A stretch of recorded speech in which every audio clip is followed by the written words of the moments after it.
This podcast is brought to you by Most Valuable Podcasts, leading the league in podcasting entertainment. Welcome, ladies and gentlemen, boys and girls, children of all ages. This is the Fast Break Podcast. I'm your host, Sean Anderson. Alongside me, as always, is Ricky Widmer. What's up, guys? And Dave Oster. Hey, everybody. And today, we are going to be talking about the Phoenix Suns. Brian McDonough, the GM of the Suns, coming out saying that they're open to trading the #1 overall pick. We're going to discuss about that. Then a report coming from Sporting News talks about the Memphis Grizzlies being open to trading the 4th overall pick. We're going to talk about that as well. And then recently, like probably 15 minutes ago, a report came out from Bleacher Report saying that it was a report on the Zach Lowe podcast that Cat and the Timberwolves relationship is a little bit icy, and they might be throwing Cat's name into trade rumors. So we're going to talk about all that here on the Fast Break Podcast. We're going to open up with Wet Boys of the Week, but before we do that, please check out patreon.com/mostvaluablepodcast. If you want to be on a podcast, you want to help support us, go over to patreon.com/mostvaluablepodcast. It means so much to us from all of our patrons who are currently patrons. It means so much if you, who are not a patron, would go and check us out and possibly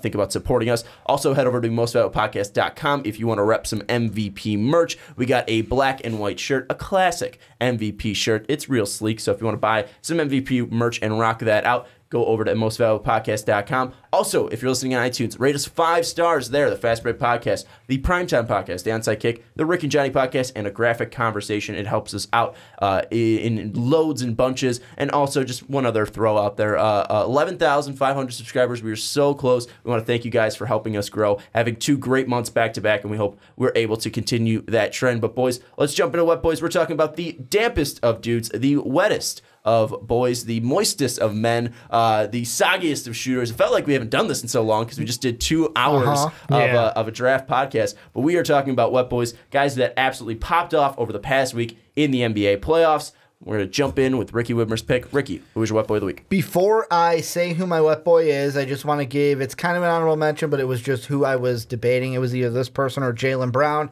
I said I can't give it to a Celtic again, so I went back with Kevin Durant. I mean, he is a guy where I know game 2 was more of like we're just going to let Kevin Durant do what he does. Game 1, he went out there and completely dominated. Basically said, Chris Paul, anybody, I don't care who's defending me. I'm going to go to my spot by the elbow. I'm going to shoot that shot, and it's going to go in almost every time. So Kevin Durant, he's going to be the reason why they win this series in 6 games. There was one thing that DP keeps saying, Dan Patrick keeps saying, that James Harden is the most unstoppable offensive player right now in the NBA, but I keep looking at Kevin Durant, and it's just like, you can't guard him. You can't guard him no matter what. And he was just it was one play, even they were down, I think, like about 12 in the last game where the Rockets won. He just walked up and just fired up a 3. That guy's 7 feet tall and just draining threes. You can't stop him. He's one of the greatest scorers ever. Well, it seems like you can tire out James Harden. You can't tire out Kevin Durant. Well, and I think the one thing, too, James Harden will be able to do what he wants, but you cannot guard Kevin Durant.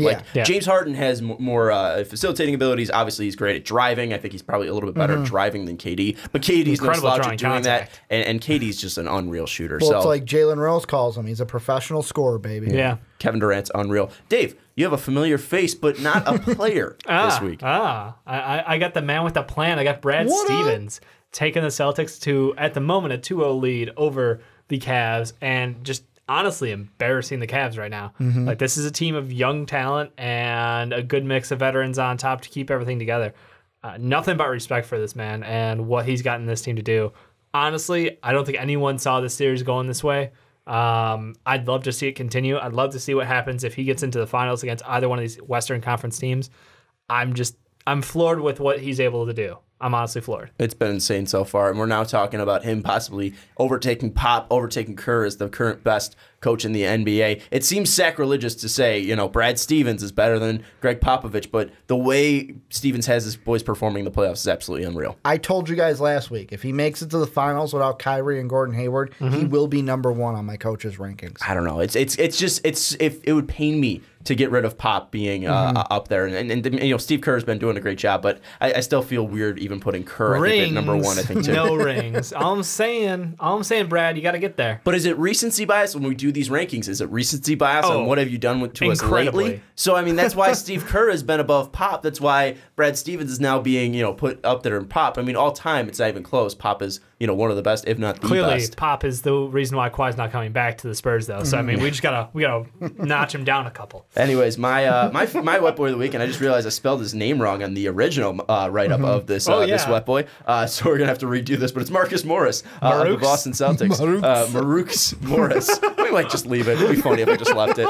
Marcus Morris, 17 points per game, 8 total rebounds, 2 assists. Shot 46% from the field, 50% from 3. Actually shot like a pretty decent amount. It took like I think 8 threes in total over the past 2 games, shooting 50%. So he's been a plus on the offensive end. But where it matters is the defensive end. And we're talking about him versus LeBron James. The LeBron stopper. LeBron this series against Marcus Morris. He has 56 plays, only 11 points, 4 of 14 from the field, 0 for 4 from 3. Against others, LeBron in this series, 41 points, 16 of 28 from the field, 5 of 10 from 3. Marcus Morris has been doing his job, and we talked about that being a massive key in the Eastern Conference Finals previews that we did. And so far, Marcus Morris has been doing his job, and shout out to him. He deserves the wet boy for the performance that he's been giving so far in the first 2 games of the Eastern Conference Finals. But let us know who your wet boys are down below. And I do want to throw this out there because Ricky threw this out there in on Twitter that the top 3 wet boys were also the 3 finalists for the MVP. Yeah, the top 3 from the regular season, LeBron, AD, and Harden.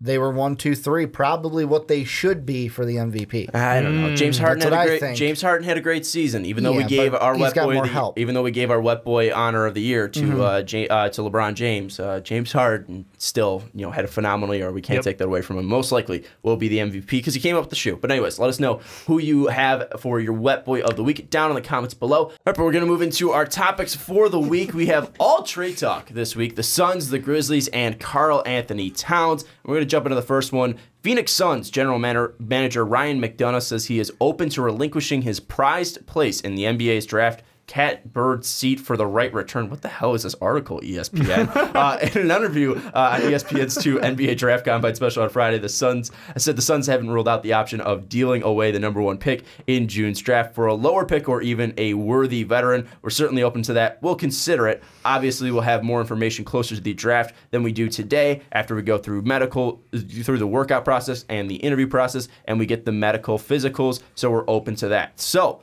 throwing it out there, Ryan McDonough is open to trading the number 1 overall pick. And Ricky, when you first threw this out there, you first mentioned this before we were recording, I just had the immediate reaction of, oh no. Like, I think this would be the worst scenario for the Phoenix Suns. I think this is a terrible idea. Again, maybe the fact that he's considering it, that's fine. You should be a GM doing your due diligence. But I think you should not be trading this pick if you are the Phoenix Suns.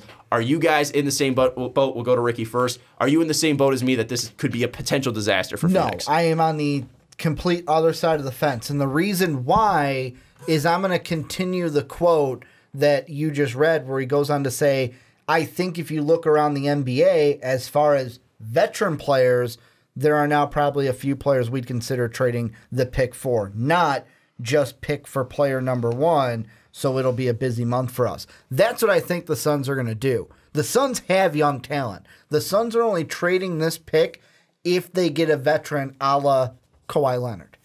But, not saying he's the one, but that's what I'm saying. They would need a veteran that is worth the number 1 pick. But in my eye, and maybe this goes back to Igor. I'm not even going to try his last name because apparently I can't get it right no matter what. Igor Koshkavo. There he goes. The only time we have that. But Igor threw out that he really believes in Devin Booker's playmaking abilities, Dave. And Devin Booker last year had a career high in assist numbers. I think he averaged near 5 assists per game. I think maybe it was 4.7 assists per game. But boiling that down, I mean, he thinks that Devin Booker can be a playmaker, so maybe D-Book ends up playing the 1. Then they move Josh Jackson to the 2, and then you bring in a guy like Kawhi to play the 3. And then obviously we know Dragon Bender had a nice end of the season. You still have Marquise Chris. I just think you need to add on to this youthful movement. Just keep this team young and let them grow and develop under a new head coach instead of bringing in a veteran that's going to speed that process up. I mean, Ricky's again saying it couldn't hurt because you already have young talent, but I think you just need to embrace that young talent, especially after you had the number 1 pick and your team looked terrible last year. Yeah, I completely agree with you on this one, Sean. I think that adding... Oh, really, Ricky? You gave a little nod. I gave no shocker there. The We Agree podcast agrees again. I'm sorry. The fact is, adding a veteran speeds up the timeline. Adding a veteran means that this team's going to have to try to compete. And yes, you are trying to keep Devin Booker happy. That's the only reason I could see them go this route, is to make sure that Devin Booker is going to resign with them long term. Because if he loses for 4 straight years, why would he want to take that deal? Money being on the table, I get it. But like, I could see him being upset at being a losing franchise continually year after year, even while being an excellent young player. I think that if you go for the youth, you take what is touted to be the number 1 pick in this draft with Ayton, you lock down that 5, and you be happy that you have money and you have young talent, and everything is rolling up the right way for you. Well, and we throw this out there. We're going to throw this out there in the cat topic is that, while Karl-Anthony Towns might be upset, or Devin Booker might be upset with the current way the franchise is going. Different reasons, but yes. Again, I know, but I'm just saying, if just 2 young stars that are upset with their organizations, saying Devin Booker, again, would be upset for losing for 4 straight seasons. We're not saying he is, but if he does become that way, Phoenix still has the ability to control where he goes. He's still an RFA. They'll still be able to match any offer and match any money that's thrown at Devin Booker. So it's really not unlikely that Devin Booker will be leaving unless he decides just not to play if he is signed under contract for Phoenix. So again, I just look at this and saying you can't speed up that process. You can't really alter the way things are going. Dave, I'm going to go back to you because you mentioned a little bit of money. Yeah. One thing that has been brought up in our comment sections, and we'll talk about this is the Suns.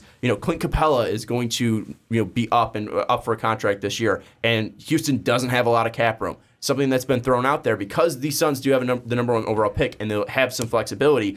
What if you throw money at Clint Capella? He's your 5. You put Dragan Bender at your 4 because, again, he could be that stretch 4. Yep. At that 3, you draft a guy in, Luka Doncic. Again, he has that connection with Igor. Then at the 2, you have Josh Jackson. At the 1, you have Devin Booker if you believe in his playmaking ability. And then, again, Doncic can even take over that at points of the game as well. I think that is more of a solid proof plan, especially with Clint Capella's age, than going out and getting a guy in Kawhi Leonard who has said that he's upset in the current situation he's in. That situation is a 3rd seed consistently in the Western Conference with no stars. So why would he go to Phoenix, which is right now a worse franchise than San Antonio? I don't think anyone's disagreeing that. Yep. With less stars, with a worse coach so Dev far. Book and LaMarcus Aldridge about on the same level as far as stardom, I would say. Okay, but I mean, one's an NBA veteran and one's Devin Booker, who's still very young. Yeah. Again, I don't think it's too bad to say that LaMarcus Aldridge has proven more than Devin Booker so far. And again, I'm just saying though, what the whole thing has been is that Kawhi Leonard wants to go to a big market with stars. Yeah, Phoenix is neither of those. This is not that. So, I mean, I don't understand what star you could bring on and help this team. Yeah, no, I mean, you would have to pay a pretty price to get someone of value there. And I don't know any team shopping players of that quality worth the number 1 overall pick, to be honest. So I like what you tossed out there with the Clint Capella thing. My fear for him is I would not give him a max contract. He's a great role player. He's a great rim runner, but he's also someone who does not deserve a max contract in my mind. Could he get it this year? Probably. I mean, there's a chance. There's a chance, but in all honesty, that's not someone I would max out of the contract while I'm looking at my team going, all right, if I'm going to pay for Booker and I want to make a splash in the 2019 free agency class, which is going to be loaded, I want to make sure that I have options available to me going forward. Here's what I'm thinking, and I'm keying in on a specific phrase that McDonough said. He said, it's going to be a busy summer for us. What if trading the number 1 pick isn't the first move they do? He said busy month. Well, busy month. What if it's not the first move they do? What if it's not the only move they do? What if I've got 2 trades in my head that I just kind of figured out? Well, and we do want to throw out they still have the pick after lottery as well. Yes, they do. But the first one I'm thinking of is Atlanta sits at 3. What if you did, you know what, you could take Luka, and I do agree with Dave if I'm sitting there with the pick, I would take Luka if I'm the Suns. Or you can sit there and go, hey, what if we try to work a trade with Atlanta? We can get the 3, Devin Schroeder, and more picks later on. Dennis Schroeder, sorry about that. Get the 3 Schroeder, more picks later on to draft more players. The thing is, they only have 2 players coming off of contracts this year. They got Alfred Payton, who's still an RFA, and then they got Alex Len. That's their only free agents this year. Or, and this is me being tinfoil hat Ricky, what Dave likes, what if they do other moves to move TJ Warren, move Tyson Chandler, they trade the number 1 pick for Kawhi Leonard, and then can say, you know what, I know we're not a major market, but we're going all in for a PG-13 LeBron James. That's so stupid. Not saying your idea is stupid. I'm just saying tinfoil. No, I know. I'm not saying your idea is stupid. I'm just saying that would be so stupid of the Phoenix Suns to do. Again, you're examining all options. But if Ryan McDonough did that, I just gave him credit, I think, about a month ago. If he was to do that, to go so blindly to say, hey, we're going to go bring in a big star in LeBron James, Paul George, Kawhi Leonard, it would be absolutely blind because Phoenix does not have that ability. Phoenix does not have that ability to bring in a large free agent like that and then be able to say, hey, we're going to go get a Kawhi Leonard and we're going to make things work and turn this franchise around from being the worst franchise this year to becoming, again, a team that now has NBA championship expectations with a brand new head coach and a coach that is, again, his first coaching job in the NBA. That sounds a lot like David Blatt to me, where you're going to put this guy into a ton of different, again, this is Igor Koskovo coming into a new situation of being an NBA head coach and then being forced with a ton of stars on him and having the expectations of being an NBA champion, where before, when he was just hired, it's a young team, we have a #1 overall draft pick. You're screwing over your brand new head coach if you're doing that. Here's the thing that I look at, though. Just real quick, though. Like, New York sometimes isn't even able to get, meetings with LeBron James for free agency. Why would Phoenix be able to be like, hey, LeBron, come over to Phoenix? Well, the thing Charles Barkley trashes us consistently on NBA TV or TNT. Well, the thing with that is, first, Charles, I think there's a soft spot there because he secretly loves Phoenix. Well, no, playing he loves the fans, but he's been trashing the organization before, like the stale popcorn rant, which is fantastic. But with New York, let's be honest, the management's different. Like, James Dolan is in New York, he's not in Phoenix. Like, Phoenix doesn't have a James Dolan to worry about. The thing with the Suns and the reason why, and I'm not saying LeBron James is going to come there. I think, like, if they're going for veterans and want to go the furthest on that LeBron James kind of rant or route would be getting a Kawhi, getting a PG-13, and then maybe someone else. Like, they're not going to get a LeBron. The thing that I look at, though, is I like what he said about veteran players because they've gone through the draft so many times. When is it eventually going to turn to where this team hasn't finished, above 9th in the conference since they finished 3rd But you do in 2010. that naturally. You do that through a rebuild. And I'm going to throw this out there. Yes, James Dolan publicly is a nightmare, but also you look at ESPN's rankings, I think, of 2016 of every single sports franchise in the United States. 120th out of 122, the Phoenix Suns were ranked. They are not seen as a hotspot destination for free agents. They are not seen as a budding franchise on the outside. You look at all the metrics. Robert Sarver, their owner, is ranked the worst in the NBA. I'm saying they do not have positive metrics, and the whole reason for that is just because they're not able to put the money in. They're not able to at least put the right resources in. Now they're finally doing that. You get a young kid in Ryan McDonough to be your GM. Now you finally get the right coach, what you think, at least, in Igor. This is the way you build this up. You have a young superstar in Devin Booker. You have the #1 overall pick to pair a guy like Luka or DeAndre Ayton with Devin Booker. This is the right way to rebuild a franchise. Getting rid of all that is not the right way to rebuild a franchise. I'm not saying they're getting rid of all of it. Well, that's pretty much the Adam Silver argument. That's the whole thing, is he wants franchises to build through the draft, not tanking, because he'll never say that. Like the Golden State Warriors. He wants them to build through the draft. He incentivizes players to stay with their original team with these supermax contracts that they made up this past year.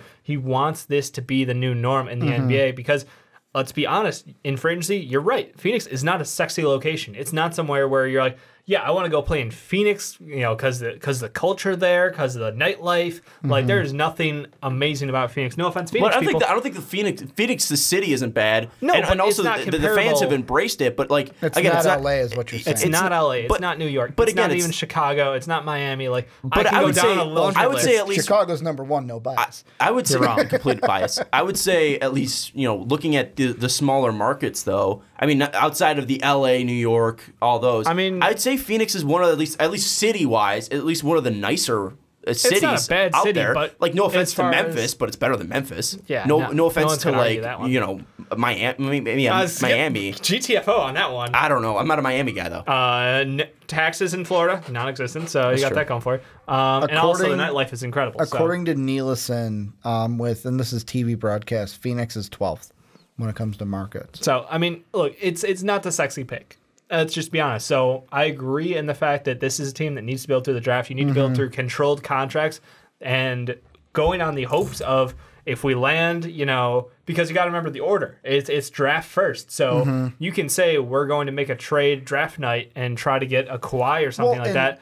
And then you have to pray to God that free agency falls in your favor. Like, look, we just went out and got him. Now you want to come here, play with him, play with Devin Booker. Well, and that's why it's a huge gamble. Real quick. Also, it's a huge gamble for Kawhi too, because Kawhi, you're still going to need to re-sign Kawhi. You're still going to need to bring him back. So then you're going to have to sell on. Kawhi. You're going to have to sell on Kawhi. I'm just throwing this out there because this is what Dave said. I'm going back to my first. This is what I'm saying though. Just with Kawhi though, you have to not only sell Kawhi, you also have to sell another free agent. Right. That's why I think that Kawhi thing. Yes, we've talked about Kawhi ad nauseum in trade rumors, but again, this is a guy that wants to be in a big city with stars. Phoenix right now cannot offer that unless they have go out and get a guy like PG-13 and LeBron James. That's just a lot to do and a lot to accomplish. I think we need to throw the Kawhi thing out the window. And again, this is just something he mentioned. Maybe it's just due diligence, but I think it'd be the wrong move. But what are you going to bring up? And that's why I go back to my Atlanta Hawks one, because taking what Dennis Schroeder wants, throw it out the window. The Hawks don't care about that. Hawks are going to get whatever's the best for them. And if you're the Hawks, you can sit there. All right, we can swap 1 and 3 and get a choice of, do we want to go Ayton? Do we want to go Luka? And if they give up Dennis Schroeder, then obviously I would feel like they would go Luka instead of DeAndre Ayton. But they could go Ayton over Luka even if they get rid of Schroeder. Then if you're the Suns, okay, we get Schroeder. We can throw money at Clint Capella. These are still younger players that we can build our team around and infuse it with some veteran, not leadership, but maybe just some veteran players to help this team boost the timeline a little bit. Because if I was sitting there as a Phoenix fan and I'm sitting 10th overall, 10th, 15, 9th, 10th, 14, 15, 15, it's like, holy crap, 8 years of just shit here. No, and I agree. It's been a bad situation for Phoenix fans since D'Antoni, since Nash, since Amari left. Yeah. I'm not disagreeing with that. But I'm just saying, a player like Dennis Schroeder, and let's say that Schroeder right now, he's going to be 25 when the season starts. He's 24 right now, birthday in September 15th. Also, it's Clint Capella's birthday. Happy birthday, Clint Capella, 24 years old. Big fan of the show. At least, huge fan of the show. But again, you're bringing two young players onto the team. I understand Dennis Schroeder, has been in the league for a while. Clint Capella been in the league for a while. At least you're matching that up with Devin Booker. But you're going to have to, again, maybe possibly max out Clint Capella, at least bid more than Houston can so they can get rid of that tender. So you're going to have to do that. You're going to have to offer a lot of money to Clint Capella, who, again, who's probably going to be making the most money on your team as a 5, who, again, has been a nice piece next to Chris Paul, next to James Harden, some of the best passers in the league, and he's still only putting up 13.5 points per game. And you're watching him grabbing run about off 10 the floor boards during these playoffs. Exactly. So you're offering a lot of money to a guy that isn't helped by, again, a natural, a great playmaker like Chris Paul or James Harden. And Dennis Schroeder, I don't know how well that's going to work against, Devin Booker. And, Dennis Schroeder isn't that great of a playmaker. He's a good playmaker, but he's not a great playmaker. He's not on the levels of a Chris Paul or James Harden. He's like middle of the pack when it comes to point guards in this league to being a facilitator. And maybe even Devin Booker has the ability to surpass Dennis Schroeder. So again, Schroeder, while he's young, I don't really think he fits this team. I think just go and draft young.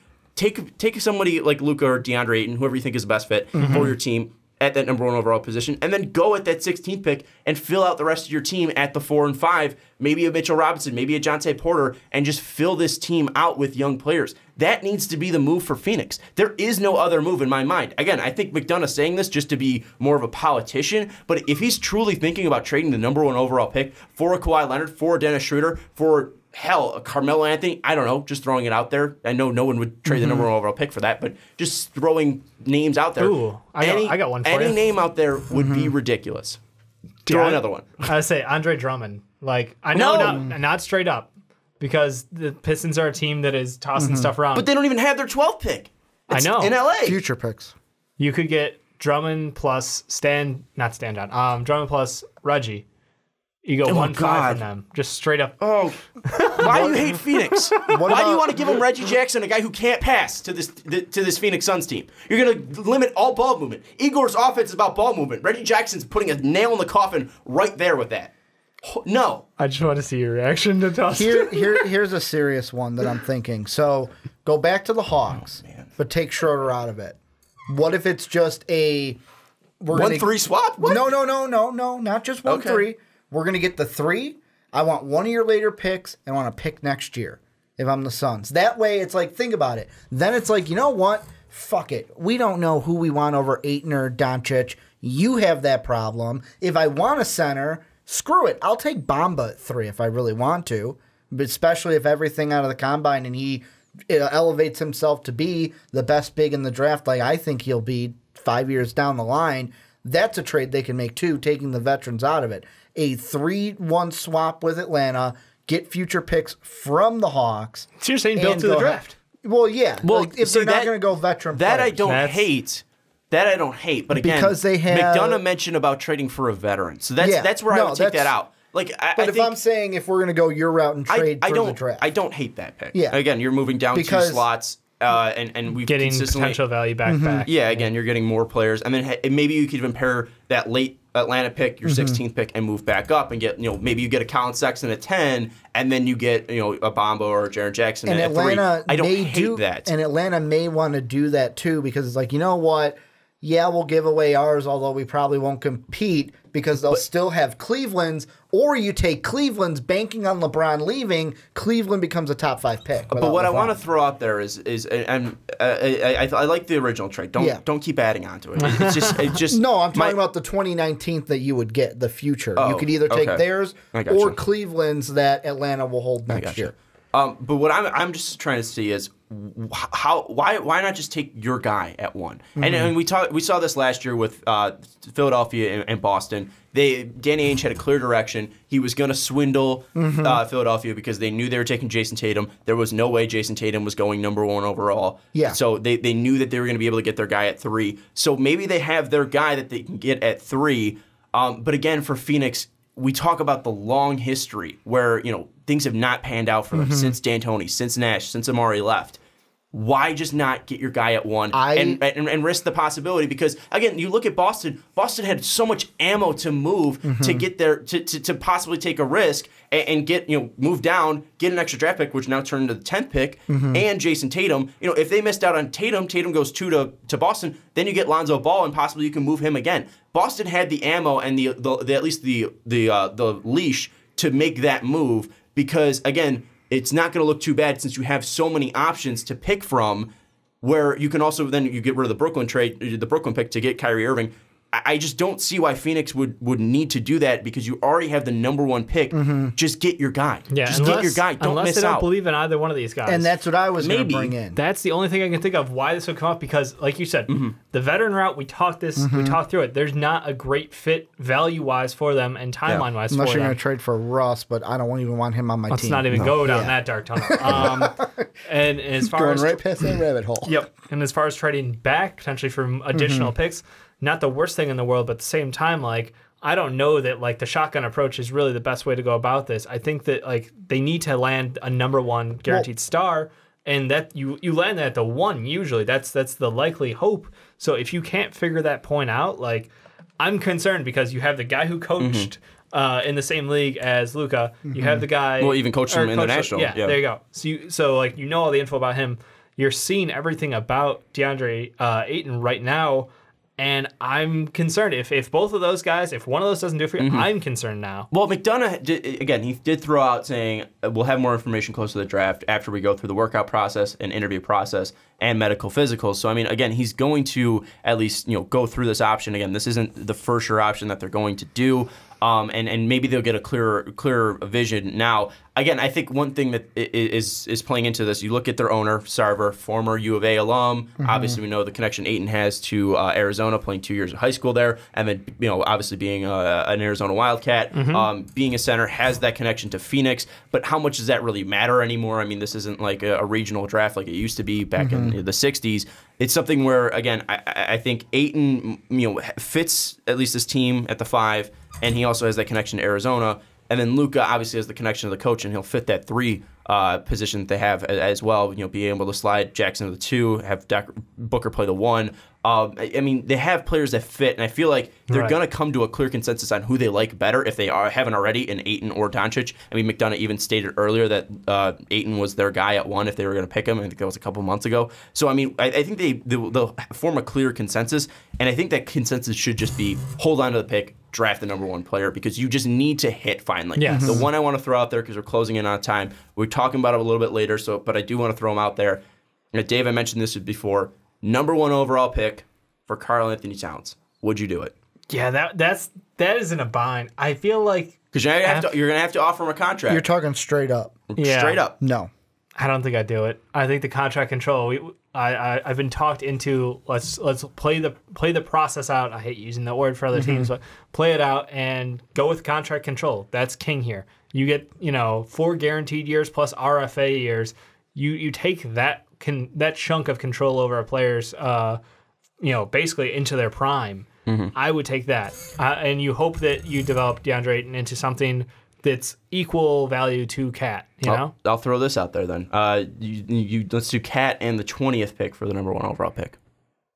Because Minnesota does have Oklahoma. The 20 doesn't do it. I mean, if they toss a future one, maybe, but like... Isn't that crazy to say? A former... isn't just weird to think. 2015, Cat was number 1 pick overall. We're saying DeAndre Ayton can turn into Cat, yet we're not sure if we do it just because of the contract. It's just crazy to think. Well, and the two things, the one trade I'm just going to say, that's my prediction is what I'll say is, but the thing I was going to say is, isn't it funny? It's like, I know I have my questions about Luka, and some people do just because he's coming from overseas.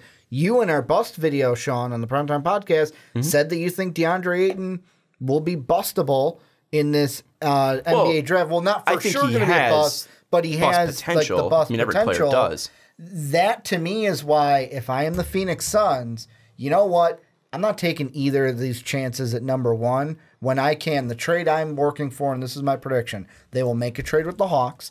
They will get the 3. They will get a future pick later in the draft, and they will get Cleveland's 2019 pick. Because, yes, it's top 10 protected next year, but with my thinking that LeBron will leave, Cleveland ain't going to be doing any better. So I'll get that pick in 2020, and I'll just stash that one, kind of like Danny Ainge did. Then at 3, I can then have the debate, do I go a Jaren Jackson, Bagley, Bamba, or a Trae Young? That is a more safer discussion for me than a Ayton Doncic, who we don't really know exactly if they're going to be for sure locks at number 1. They can, but they can't. One thing I do want to throw out there, too, with that Cat trade is him and Book are best friends. So you also do have the connection of Kentucky. Former Kentucky players used to play on that old team. Do they play Fortnite together? 2014. They play Fortnite together. So I just want to throw that out there, that Karl-Anthony Towns, Devin Booker. Make Devin Booker happy. Make Karl-Anthony Towns happy because he's playing with his buddy. I'm surprised we didn't get a single Kemba Walker toss in this episode. No. Dave, do you think the Phoenix Suns will trade the number 1? I pray they don't. I pray they don't do it. It's not... No. I will say this. If the Phoenix Suns trade the number 1 overall pick and do not get a Karl-Anthony Towns player, or do not... if they do your trade where they're trading back to 3, if they're going out and getting Kawhi Leonard, or if they're going out and making a mistake getting a veteran player, they will become enemy number 1 on the podcast, overseeding the Orlando Magic. Wow. Really? Somehow. Huh. Yeah. It'd be so stupid. It'd be so then you'll never want to say their dumb. coach's name right again. You won't care. It'd be so dumb. And I had high praise for Ryan McDonough. If he does this, I think it'd be a stupid and catastrophic mistake. Okay. I hope Phoenix does not do that, because Phoenix Suns fans have been so nice to us. And also, I mean, this is a team where I look at the potential. I love Devin Booker. I love T.J. Warren. I love T.J. Warren. Josh Jackson was a guy I was really high on coming out of this draft. I think this team has potential. Take the number 1 overall pick. Build right. Draft your guy. Build right. And I think Igor was the right hire as well. I think there's so many positives already on this Phoenix team. You'd be getting rid of all the progress by just, trading the number 1 overall pick for a guy like Kawhi Leonard, a guy that's not for sure going to be staying on your team. But let us know what you think about the Phoenix Suns possibly trading the number 1 overall pick. Do you think it's just McDonough playing politician? Let us know in the comments down below. But let's move into the next topic. We're talking about Grizzlies draft here, and there's a report coming out that they're open to trading the 4th overall pick. We just talked about the Suns being open to trading the 1st overall pick. Ricky, you mentioned the Kings on Tuesday. We haven't heard anything from the Vlade Divac camp, but read us what you're hearing, at least what we've heard from Bleacher Report, what we're hearing out of the Memphis Grizzlies camp. And they're quoting Sporting News, and they said, if you have someone you like in the first few picks, they're the first call you'd make. That'd be the Grizzlies. They obviously have they were the most disappointed in the way that the lottery went, and the options that they have now aren't the best. It seems like they want to try to turn that pick into something else. Everyone's going to talk before the draft, of course, but Memphis, I think they're the ones who are going to be more ready to do something than others. And that's one NBA general manager saying that. So nothing really... It's not inside of Memphis. Yes, not inside of Memphis. But again, Memphis was projected to be, at least lottery odds-wise, they were projected to be in the top 3, obviously falling out to now the 4th pick. We look at the options they have. We think DeAndre Ayton's going to be off the board. We think Luka Doncic is going to be off the board. Then it's really, who does Atlanta want to take at 3? Are they going to go with Bagley? Are they going to go with Bamba? Are they going to go with Jaren Jackson Jr.? And then at the Grizzlies... will they be the first to take a risk and take Michael Porter Jr. with his back injury? Would they, possibly go out and get one of the guys that fell, either Bamba, Bagley, or Jaren Jackson? What do you guys think about the Grizzlies being open to trading their pick? Because Dave, you mentioned, this team does have at least the, kind of happenings of a playoff team when healthy. Yeah. They have, between Conley, Gasol, and a re-signed Tyreek Evans, there's no reason they shouldn't compete for a playoff spot. I know it's a tough conference out west, but still, those 3 players, Tyreek played insane this year. I would love to see him with a true point guard out there next to him. I don't think it would diminish his role. So if you trade that pick for an established talent, I think that would really set them up for something. Yes, you're the shift of the focus of a team at that low in the lottery is usually not playoff team this year and going forward, but it was just one of those years where all the cards landed wrong. And don't take this too literally, but it reminds me of the Spurs when they had the Admiral go down and they lucked their way into Tim Duncan. And it's right back in it the next year. Guess what? Now we're, rolling forward. I don't know that they would, hope on that same behalf that they get a pick at 4 who turns into that level of we can now continue our team moving forward. I think that they're a team who would gamble on getting an established player and try to, make sure that Marc Gasol's next 3 years are all going in the playoffs. Here's what I'm thinking. I've got 2 players. First off, this means whoever wants Bamba or Porter, we're open for business. That's what I'm thinking here. If any team wants to trade up for Mo Bamba or wants to trade up for Michael Porter, because coming out of the combine, they're going to be the stocks that rise the most. Unless a Porter, he goes top 3.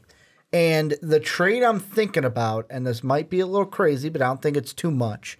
What if the Bulls say, we really want Michael Porter, someone's going to take him before us, they ship 8, this isn't the whole deal, but this is the main 2 pieces, we'll give you Bobby Portis in the 7th for the 4th.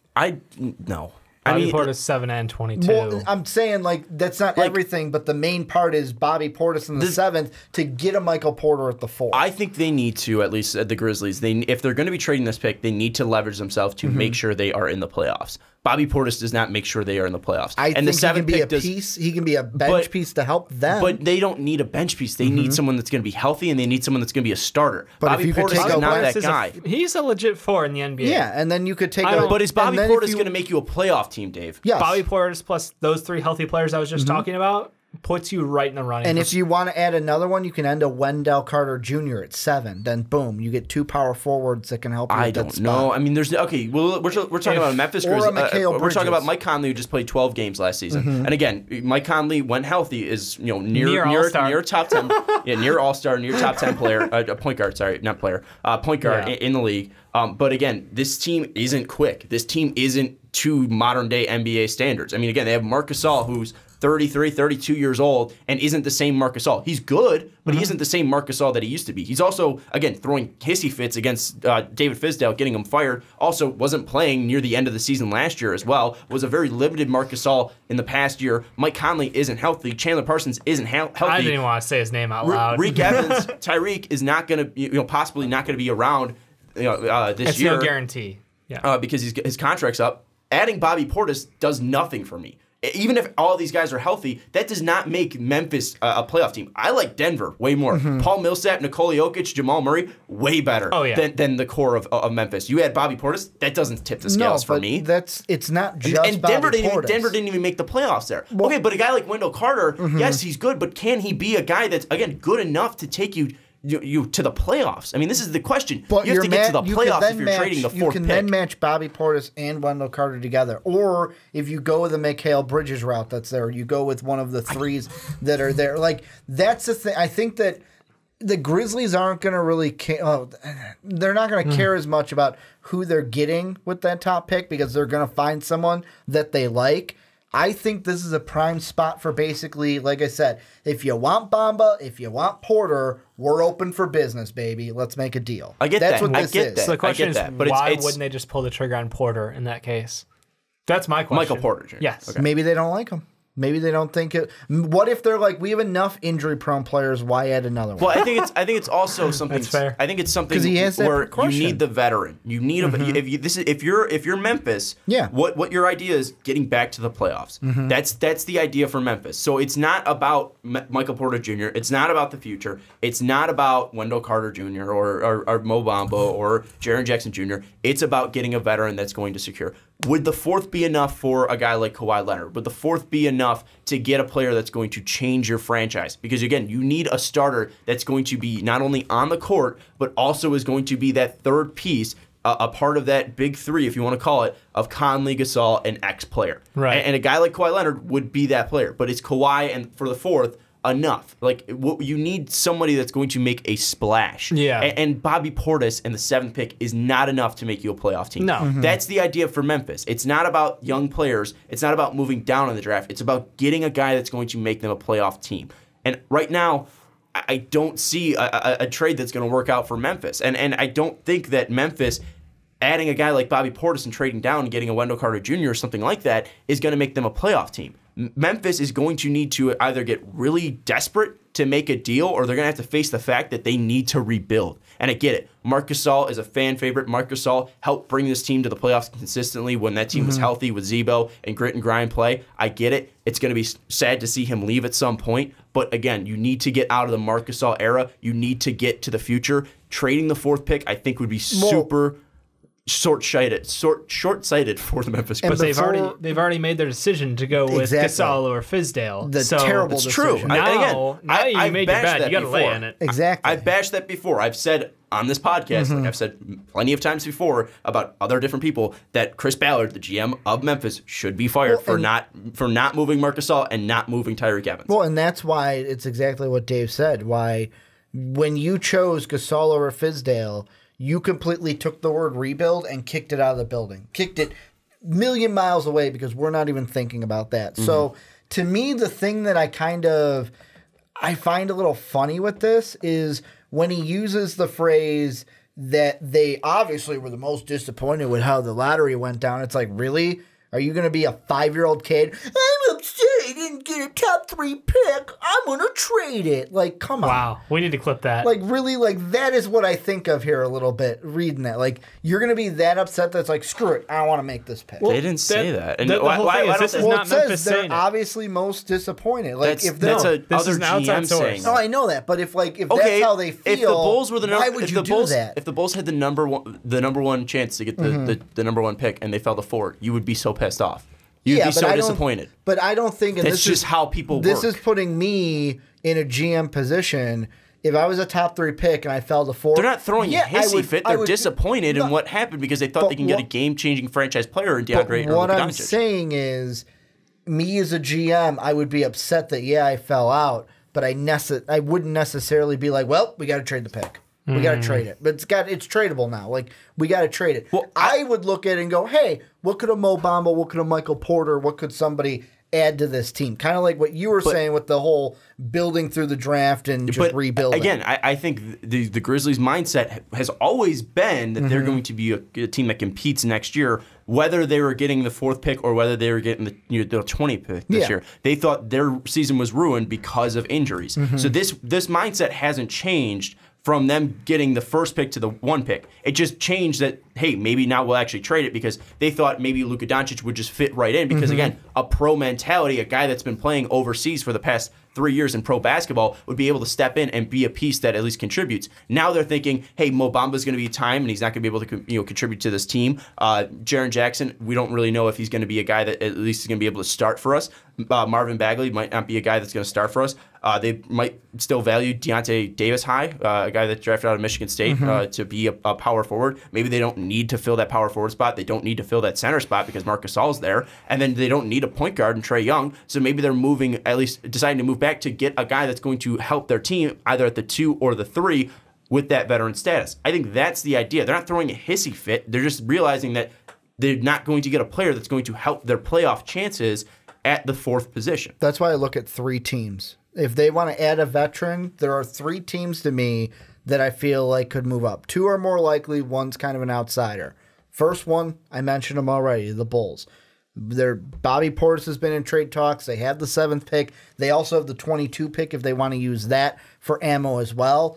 The second one, the Orlando Magic. What if they want to move up for a Michael Porter Jr., a Mo Bamba type of pick? And the last one, and this one might be the shocking one, what about the 76ers if they move a Dario Saric kind of player and say, we'll give you Dario, we'll give you the 10th. We want to move up for one of those players at number 4. Now, we're going to talk about 2 of those ones because I think two are very interesting. The Magic and the Sixers. Just Dave, I'm going to go to you first. Yeah. The Magic one I think that at least could be feasible is Magic probably, highly value at least a guy like, maybe Mo Bamba, maybe Michael Porter Jr. They really want to get him move up. Screams Magic.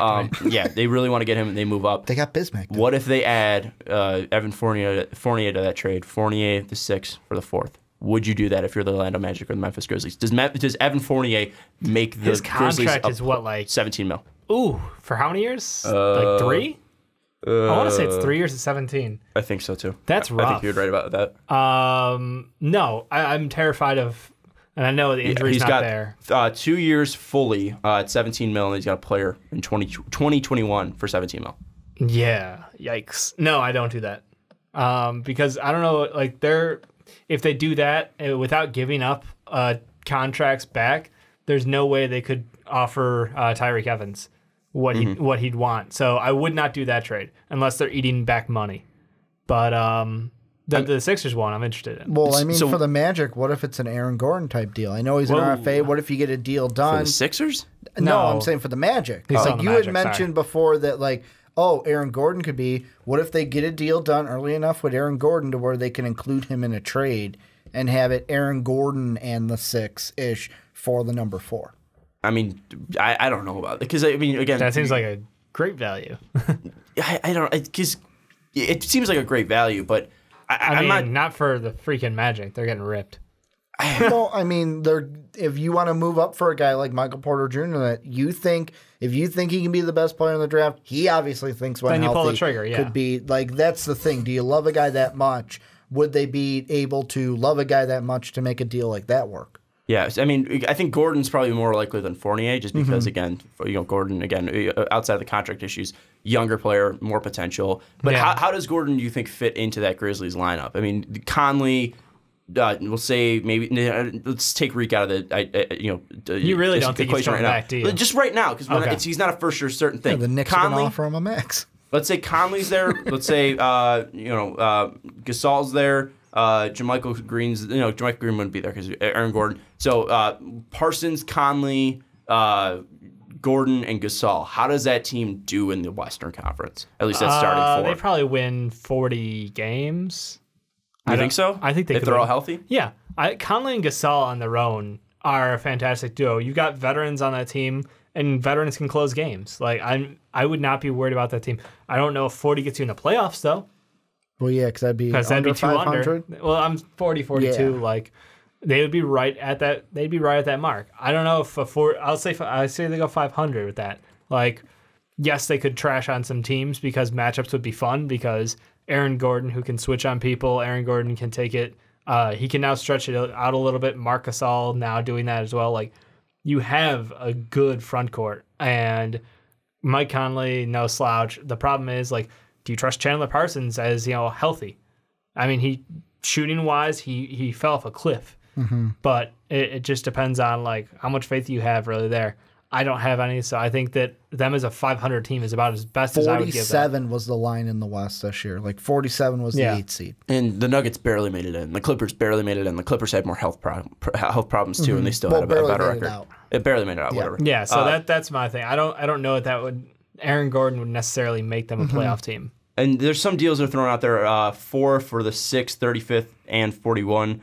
This year for the OK Futures first for that Orlando deal. I've been looking up a couple trades. So they'd be trading 6, 2 seconds, and then OKC's future. I think that was in the Oladipo trade to Orlando and OKC for the 4th. I mean, again, you're just moving back, but I don't see what the positive there for the Grizzlies. Yes, you're getting younger players, you're getting 4, but just get the guy that you think best fits your team. I don't understand this in the NBA draft. If they think they're not. That's like hedging your bet, basically. You're saying, I don't know that we can hit this, but worst case scenario, we've got a head start on the rebuild. The only thing, maybe it's a head start on the rebuild, but the only thing that I see positive when you take on this many picks is if you're going to move it for assets that are going to help you in. So like 2 seconds for a veteran, like for a Bobby Portis or whatever, taking that OKC pick and then trading that for a veteran. Like that's the only thing. This isn't like the NFL where you're going to be able to fill out 52 positions through the draft. You're not going to be able to get guys that, again, in the second round are still going to be first round talents. Even like the late first round first round players in the NBA draft aren't even first round talents. There's a huge mispercentage there. So I mean, that's the thing is I don't see the point of moving back. If you have the ability to take your guy at 4, take your guy. And the only way I see Memphis moving this pick is if they're getting a veteran to help their playoff chances. Right. And I don't even think they should be doing that. So it's so misconstrued for the Grizzlies to think that. I think that they're going to be able to make the playoffs consecutively for the next 5 years or whatever. 3 years is realistic. Yeah, with Gasol. 3 years, because then you're going to get rid of Gasol and Conley once those contracts are done, and then you're left with nothing. I mean, you're left with nothing. You're not going to be able to take that and make that into a you can't transition future. One generation to the next, and I think that's one of the things that like a lot of playoff teams hold on to their teams for too long, and you end up in those situations. Like the Miami Heat is a team that went from LeBron James, Dwayne Wade, Chris Bosh to Goran Dragic, Justice Winslow, Hassan Whiteside, and guess what? Still in the playoffs. Like they did not dip off the face of the earth. Well, they also have a pretty good top 10 my head point coach being, too. And they have a top 10 GM. Exactly. Like teams who know when to let go. Himself. He told Dwayne Wade, like, I'm not going to give you more money. He's not giving you a Kobe contract. And that's the thing. And you see the Lakers and a team who held on too long to their star and who tried to build around an aging star who was injured. Like, I'm just saying there's ways to set your franchise up for success, and holding on to aging veterans and hoping that you can get one last run in. Like, I get it. It worked for Dirk. Yeah. Dirk's special. I don't think Marc Gasol has what Dirk has as far as being able to lead a team to a championship ring late in his career. And I know he's not as old, but Boston kind of did the same thing with Isaiah Thomas. Like, you're coming off that injury. No, we're not giving you the money. We're going to trade you for Kyrie. Like, they kind of did the same thing there. Is we're not giving you a contract. Shit, that's a team that flipped over their talent. They're like, oh, you take our old veteran players who won us rings. Jay Crowder and Bradley. No, I was saying the Garnett Pierce. The Garnett Pierce Ray Allen thing. To Brooklyn. Gave it away, and guess what? Everyone's like, oh, this is a terrible trade. I'll never forget the faces and the noises that came out of Boston Bill fans. Simmons. Bill Simmons' reaction to that trade was fantastic. And guess what? We're all looking back at that laughing. You have to know when to let go. If they can, and this is me, not Memphis. If I was for some awful reason the GM of Memphis, I would be looking at moving guys like Marc Gasol, guys like Mike Conley, guys who have value on that team. You should know that better than anyone, being a Patriot fan. You take the highest value.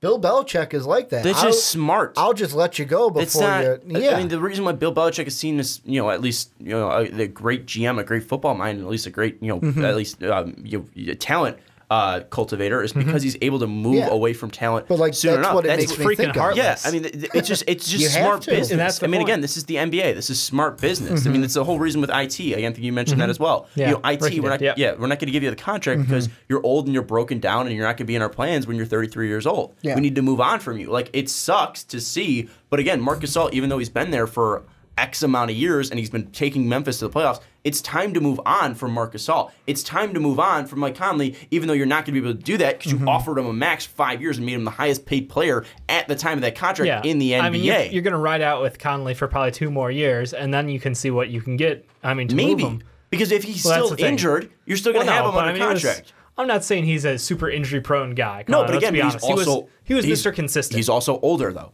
So again, it's tougher to come back and bounce back from injuries at this age. I'm not saying it's impossible. I'm not saying it's not going to happen. But I'm saying it's tough for him, at least at that age, to bounce back like he would have at 24. Yeah. So it's something where it's time to move on from these players. It's time to take that 4th overall pick and draft the next great player and draft the future of the Memphis Grizzlies. I completely agree. This is a team that, again, Rob Pera, the majority owner, just re-upped his ownership through a buy-sell agreement for, I think, $1.3, $1.4 billion. I mean, this is still a Memphis Grizzlies franchise that is still valuable, that is still worth money. You need to keep that value going. And while it might be difficult to, possibly pass up on future playoff tickets for one round because you get your butt whooped against the Warriors next year if you're the 8th seed, like it's going to be tough to pass on that money, but also you're going to be, at least cultivating the ability to possibly make the playoffs for 10 straight years if you go with a guy like, Mo Bamba, if you go get a guy like Marvin Bagley. It's smart business to just go out and build for the future and not stay in these old, rundown, at least rundown ideas of what your franchise could be. It's time to move on for Memphis. It's time to just draft the future because this sign of this year, what you're without Marc Gasol, without Mike Conley, is a bad sign to be in. It's a desolate future to be in. And this is what you're going to be in if you keep relying on guys who are 33, 31 years old to be the face of your franchise. And unless you're guys like LeBron James, who's never been hurt in his career, at least seriously, I mean, that's incredible. It's a horrible investment. And also, LeBron James is going to be making you $1 billion alone because he's LeBron freaking James. Yep. No offense to Marc Gasol, no offense to Mike Conley. Them combined is not going to be making you the same amount of money LeBron James brings in. You guys barely play the same sport. The other thing I want to bring up about that is about the turnaround is you also, if you are a bad team again next year, you keep your pick. Remember, that pick is going to Boston at some point. 2019 is top 8 protected. 2020 is top 6 protected. So you have to make sure that you get value out of that. If you're going to suck, don't suck in the middle. Just go all into the suck. Yeah. Here's one thing I'm going to compare it to for Grizzly fans and for the Grizzlies in general is if they make this trade for a veteran to try to get in the playoffs, they will be like the 2009-2010 Chicago Bulls. Had enough to get 500. We're going to make the 8th seed. We got knocked out by LeBron in 5 games. Same thing will happen to you with a different team. You'll get the 8th seed, you get knocked out by the Rockets, who could have LeBron James, or the Golden State Warriors. Good luck with that. Final thoughts here on the Memphis Grizzlies. What players should they be looking at, and should they be thinking about drafting? Should they be thinking about trading? I would just make the pick. I would not trade it, but if they do trade it, I'm going to say it's to a team like Chicago or Orlando that wants to jump teams because they're afraid of them going with either a Mo Bamba or a Michael Porter Jr. Who do they take if they keep it? If they keep it, either Bagley or Jackson, I would go with the Bagman. I agree. Take the pick. Go highest upside available. I mean, this is the time to rebuild. And I know you screw up with your coach, but you got to realize now that you go for the highest asset this year, you go for the highest asset next year, and then you probably won't have your pick the following, hopefully, if everything goes well. Bagley probably is the guy who's going to be available. I think Porter Jr. still stands an outside chance of going 3. I think he does too. We didn't see, and I didn't see anything to seriously question his health right now. I know there are going to be a lot more workouts, individual workouts, team doctors looking at him. So I hope we get some more clarity there. But I could see him easily going here because just we talked about the upside of him possibly having as a 6'11" smooth shooter. I mean, you can't pass that up, I think. Yeah, I think it would be stupid to trade the pick. And I think most teams in the top 5 would be stupid to trade their picks unless they're getting more assets in the future, like first-round picks from teams that are already picking in the top 5. Do you think this was a smokescreen from somebody who wants the Memphis Grizzlies pick? Because it was from another GM source in the league. Why did you bring that up in the pot. That would have been great to you should have brought that up earlier in the topic, buddy. That would have been better at me yelling at Memphis Grizzly fans. I sort of enjoy you yelling at Memphis Grizzlies fans. Is it a smoke screen? Now, who do you think would gain the most from a smoke screen? Well, that's the question: is who wants to move up? Who wants to influence the Grizzlies to trade back in this? And who are they trying to get up for? Could it be the Bamba thing that Ricky's talking about with him having impressive workouts and a improved shot from the outside? Could it be Michael Porter Jr.? Could it be? I think it's one of those two guys who is kind of wowing people after the early combine showing. I'm looking at it, honestly, like I hate being a homer with Ricky, but like I could see Bulls, Cavs, anyone in that like 7 through like 10 range offering that up. Not the 76ers. What do the Cavs have ammo wise to get up though? Like I don't think they have enough ammo to get up. They have the 8th overall pick. They have the 8th and Kevin Love. Next year they could. What they could do though is they could give up pick wise this year's pick and next year's. The reason being They're is not theirs. Instead, if it's top 10 protected, it would just go to Memphis then instead of the Cavaliers because it is top 10 protected. The one that's with Atlanta right now for 2019. Wait, what are you saying? The Cavs the have 2019 pick. It's top 10 protected. The Cavs? Yeah, Okay. like the Hawks have it, but Cleveland will have But it. if the top 10. Cavs cannot trade their first round pick back to back years, so I don't know when it was traded. So no, but I'm No, saying but they have to have a if they pick in the trade first. if they traded this year's pick, they don't have it. They can't trade next year's pick no matter what. Well, and to me, I look at Dan Gilbert, and he's a guy that I could believe putting out something like this because he wants to move up because he's afraid LeBron left, and it goes off of what I know Stu Gott said today on Golick and Wingo, where he's like, LeBron's made up his mind. He's like, I think he's leaving. LeBron's made up his mind, though, what he's going to do. And if Dan Gilbert believes that and thinks it's leaving, why wouldn't he throw out a smoke screen to try to get Memphis thinking about it so that he can influence them to move up? I mean, what about a far out team like the Bucks or something like that? The one team I was going to throw out there was the Clippers. Clippers have assets. Because they have those 2 picks. Yeah. And maybe that would be enough for the Grizzlies where, hey, maybe they even throw on a player that would help their run. Maybe they look for a backup point guard. Maybe throw on Pat Bev, and then you throw on those 2 picks, and you get that 4th overall pick. Memphis is at least able to get some capital in the 12th and 13th. Clippers get the 4th overall pick. They're able to get a guy in Michael Porter Jr. that they possibly think is a game changer, or maybe a Mo Bamba they think is a game changer. I think I think the team that would do it is going to do it for Michael Porter Jr. They don't want to miss out on it. They want to be the first to just jump on it and take them because again, no offense to Mo Bamba, no offense to Marvin Bagley, no offense to Jaren Jackson, they don't have the ability to dominate a game like Michael Porter Jr. can be if he's healthy and is all he's hyped up to be. Yeah. If he's a 6'11" freak that can shoot the ball from the outside and he's healthy, he can be the best player in this draft. There's no doubt about it. So I think the team that is at least throwing that out there, if it is a smokescreen, would be the team that most wants Michael Porter Jr., the Bulls. So I think the Bulls are probably the team that's probably the 7, the one 22, that would throw out there. and Bobby Portis. That's not enough for me though. You need Really, to throw you're in going a future. back 3 spots, and you're getting 22 and a 4. We talked about the Magic. It's 2 spots. And they're giving up Aaron Gordon. Yikes. How does Aaron Gordon not equal Bobby Portis in the 22nd? No, that's fair. So I mean, Contract. That's the only difference. With Aaron Gordon, you would have to but the lock him. talent level is miles apart. But I'm saying like the contract is Aaron Gordon's an RFA. Don't disrespect the 1-2 punch. He's an RFA this offseason. Yes. So I mean, you would have to lock down that contract in order to make that deal. Where But you Bobby can't. Portis is 2 years he's down the locked road. down. I think it would okay, have to 2 be something years. where you trade it well after the draft. You'd have to agree to that at the point and then have to get Aaron Gordon to sign. That's why and with then Bobby move Portis is over. probably more realistic. But then again, Bobby Portis isn't near the talent level. Anyways, let us know what you think the Grizzlies should do down in the comments below. It's an interesting situation, whether they're going to trade the pick, whether they're not going to trade the pick. Do you think the Grizzlies can make the playoffs as this team stands? Do you think if they're going to go out and get a veteran like Kawhi Leonard or Bobby Portis or Aaron Gordon? Let us know in the comments down below. Let's move into the final topic, though, and we're talking about the souring relationship between Karl-Anthony Towns and the Minnesota Timberwolves. Appearing on Friday's episode of the Low Post, ESPN.com's Zach Lowe said Towns and the Timberwolves are not in a good place internally. ESPN.com's Brian Windhorst, who joined Lowe for a lengthy conversation, later posted it would not be unheard of if Towns' name eventually surfaced in trade discussions.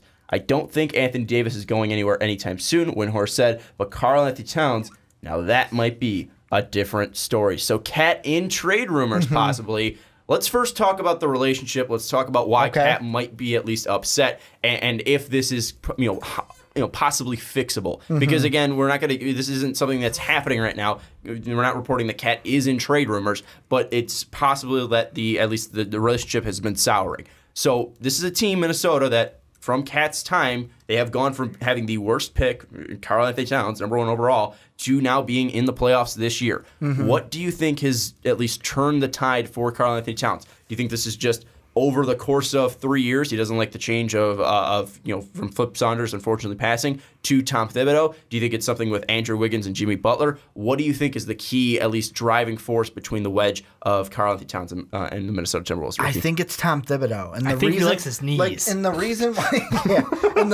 why, I say that is, first off, we saw this during the Rockets series, where obviously it was like something's not right. Maybe he's not being used enough, yada, yada, yada. But what I go back to is it just makes me think of when I read Coach Cal's book. And early on, he talked about Karl-Anthony Towns. He even mentioned the whole like Carlito thing, the little like cat that's on his shoulder that he talks to. Totally normal. And the thing is, I feel like for me, and I don't know Karl-Anthony Towns, I don't know the situation, but I feel like Karl-Anthony Towns, through Cal talking about it, he might be a unique guy to deal with, where it's like, you know what, you got to know how to deal with Cat. And I don't think Thibodeau is a player to, come here, what's going on? Thibodeau's a guy, do it my way, this way, You don't see Thibodeau as a loving father, mentor? No, exactly. I don't. And I feel like that's the main rift, that maybe Karl-Anthony Towns isn't gelling with Tibbs as the head coach. Well, we did see Cat's usage go down from at least the 2016-2017 season to the 2017-2018 season, when they did bring in Jimmy Butler. And Ricky did mention the playoff performance of Cat in the 2017-2018 playoffs. Of course, the minutes were a little bit shaky for Cat. In the second game, he only played 23 minutes. Then in Game 4, he only played 31 minutes. He did have games of 40 minutes played, 38 minutes played, 35 minutes played. But overall, in the playoffs, scored 15.2 points per game, 13.4 rebounds, 2.2 assists, shot 46% from the field and 27.3% from three. But he had a rough first 2 games, scoring 8 and 5 points. Dave, this is something that we mentioned, that Karl-Anthony Towns looked like trash in those first 2 games. Do you think this is just a young player not knowing how the NBA works, or do you think it is something like we mentioned where, again, maybe Tom Thibodeau doesn't know how to work with Karl-Anthony Towns? I'm honestly leaning more towards the second one. I think that Cat has a ton of potential and is an offensive stud. I think the fact that their game plan is no longer built around Cat being their one and their go-to guy is kind of what's hurting him the most, because he had the keys to the ride. It was him and Wiggins. They're 1-2. They're gonna roll with it, and then all of a sudden, even Levine was 3, and like that, those 3 guys worked out. You saw where that could go. And then they pull out the rug and Jimmy Butler's the dude here. He's better than you, and we're gonna run with him. And if you get your points in, that's cool. But just don't expect our offense to run through you. So taking a smaller role in your offense is one thing, but when all you bring to a team is offense, that's a majority of his game now. That you're just chipping away from him, and you're telling him you're not as valuable to us right now. What you provide for us is. And kind of to play off of that, I didn't mean to cut you off. Well, you did. Well, I mean. What I just jumped into Rick, was what you were saying, and it's like Thibodeau, we know from him being with the Bulls, doesn't necessarily like to develop young talent, doesn't really play the rookies at all. Jimmy's that's literally the only one, though. But I mean, besides that, I found the exact excerpt that I was looking for from Cal's book, where he said the key for all of them, and really Cat is in this, is to build from strengths while also developing new parts of their game. I don't want them to try things in games they are not capable of, but once they've developed some proficiency, they can't be scared to do it in a game. I don't think Thibodeau's like that. I don't think Thibodeau's like, you know what? This isn't really a facet. You know what? We're gonna develop it, but not use it.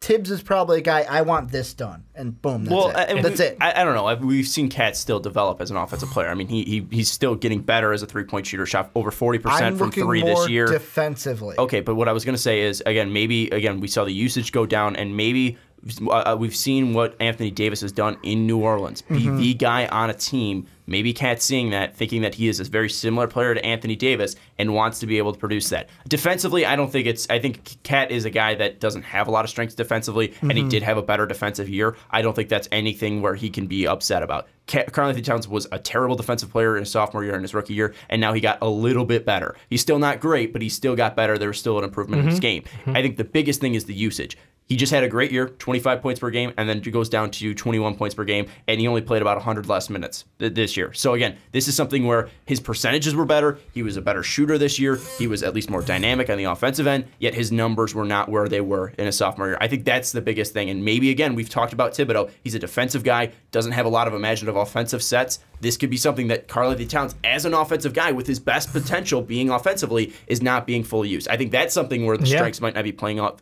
Dave, how do they change that, or is that changeable? I mean, would you go away from what worked last year, getting you to be a playoff team, and focusing solely on Cat, or would you just go with what works, which was mainly for the majority of the season, Jimmy Butler? Butler carried their ass to the playoffs.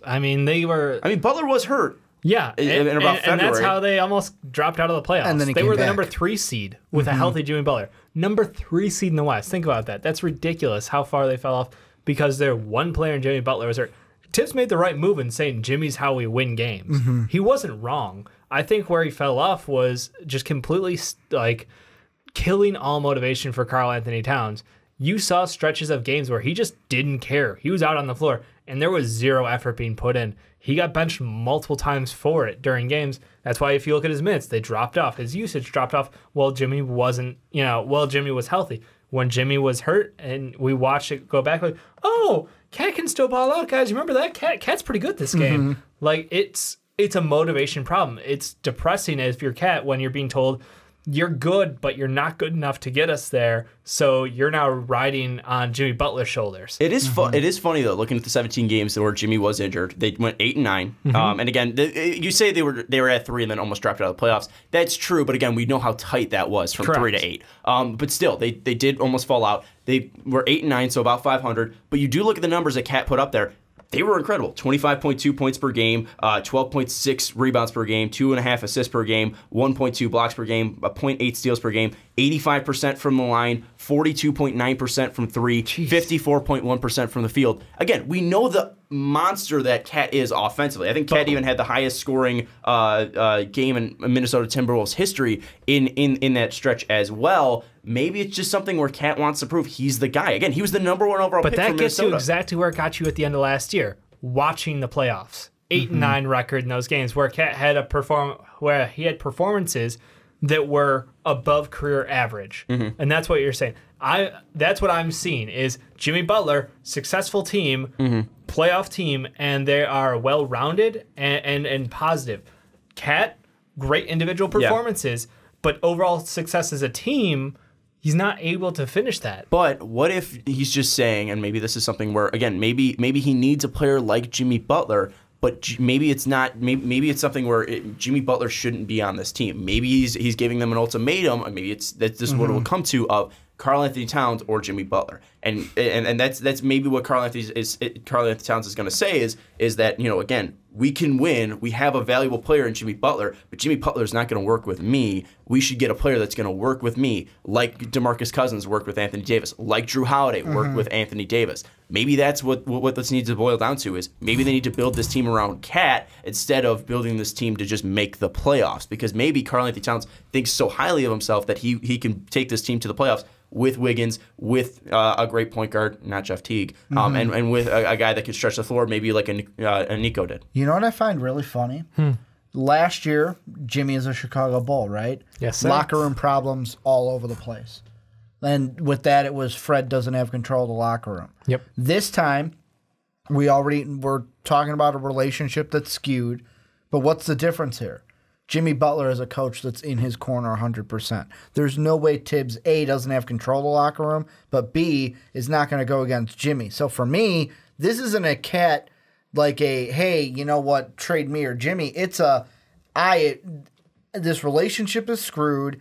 It's not we can't build on this because you're in this guy's corner and Jimmy gets his insinuating a little bit, but like Jimmy gets his way, you're his guy.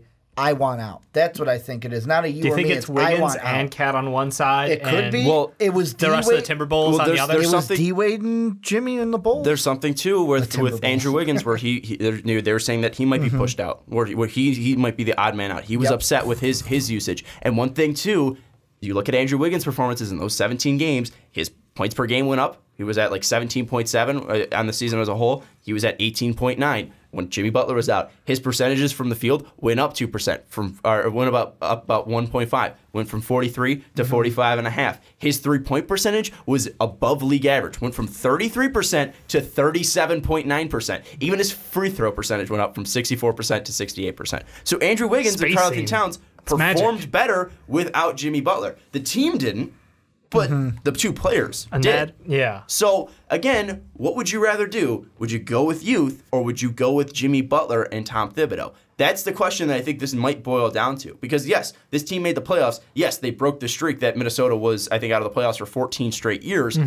But does that rely to a conducive team? Does that rely to three great guys with talent? Or does that relate to a team that's welding together? So far, it hasn't worked out, in at least with the year with Jimmy Butler. And that's why I'm just going to throw this out here are we going to look back at the hiring of Thibodeau and saying, hey, this was a horrible hire for the T-Wolves, mainly because I look at it, I'm just bringing back the yes man. Derrick Rose comes back. Now, Derrick Rose did ball out a little bit in that playoff. I say he earned his shit. You don't talk shit about Derrick Rose. D Rose comes back, or bringing in Taj Gibson, Jimmy Butler. It's like, and if I was Cat, I'd be like, whoa, I thought this was my team. This is not my team anymore. This is not the T-Wolves. It's the Timberwolves. I would say the difference is the head coach knows that he can take those four guys into the playoffs. Those four guys can get in the playoffs, yes. Well, it's funny, too, because 5 months ago, guess what we had? Yeah. We had the topic that only got 752 views. Go check out this video.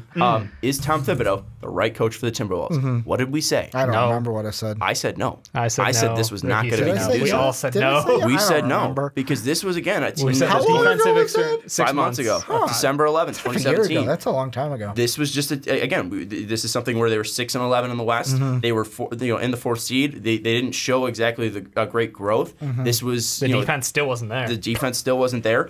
It's just something that maybe he doesn't fit the NBA coaching style, like we agree. Maybe he sees players like James Harden going with a coach like Mike D'Antoni that fits his personality, and look where the Rockets are. Look where LeBron was, at least with Ty Lue. Again, Ty Lue's not a great coach, but LeBron's a little bit more happier with Ty Lue as a coach. We look at what Steve Kerr does for these players. I mean, it's something where maybe the coach isn't the right fit, and maybe him picking favorites like Jimmy Butler, maybe him making Jimmy Butler the focus of this team is going to end up hurting Minnesota in the long run. And it's clearly surfacing as Karl-Anthony Towns is not having a great relationship with Minnesota. So let's get into the thing, at least the details of this topic. Will Karl-Anthony Towns be traded by the Minnesota Timberwolves? I'm going to lean towards yes by like 51%.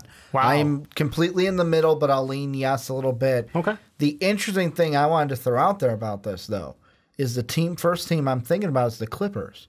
And the reason why I think about the Clippers is back in January, there were talks that the Clippers proposed a blockbuster deal that involved Blake Griffin for Cat. Yeah. And the T-Wolves said no.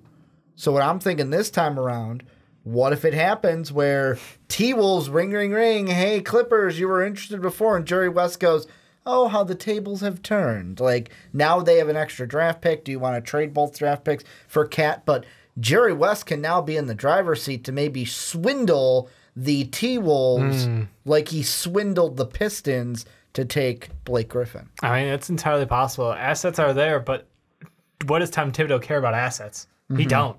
He wants players who can, come play for him and compete for the playoffs. Like a DeAndre Jordan? That'd have to be a sign, but yeah. If he accepts that player option, DeAndre Jordan for Cat? I don't know. That's asking a lot. I honestly think that he will... Develop and I think he'll stay. I think Cat stays. I think Wiggins might be the odd man out, or Tom Thibodeau's the odd man out. It's one or the other. One of those two guys. I think Cat's too unique to go up. Even if he's angry, we've seen players get angry at situations. Kristaps didn't even talk to his own freaking team for like a month. So I think that he needs to vent his frustration because he had a disappointing performance in the playoffs, and he feels like had they correctly utilized his talent, they wouldn't have gotten bounced so quickly. I think there is a fair point to what Ricky said about the imbalance in the locker room and the potential favoritism. But at the same time, you have to understand that Jimmy Butler is a better player than you. Jimmy Butler's the guy. Is he? Yes.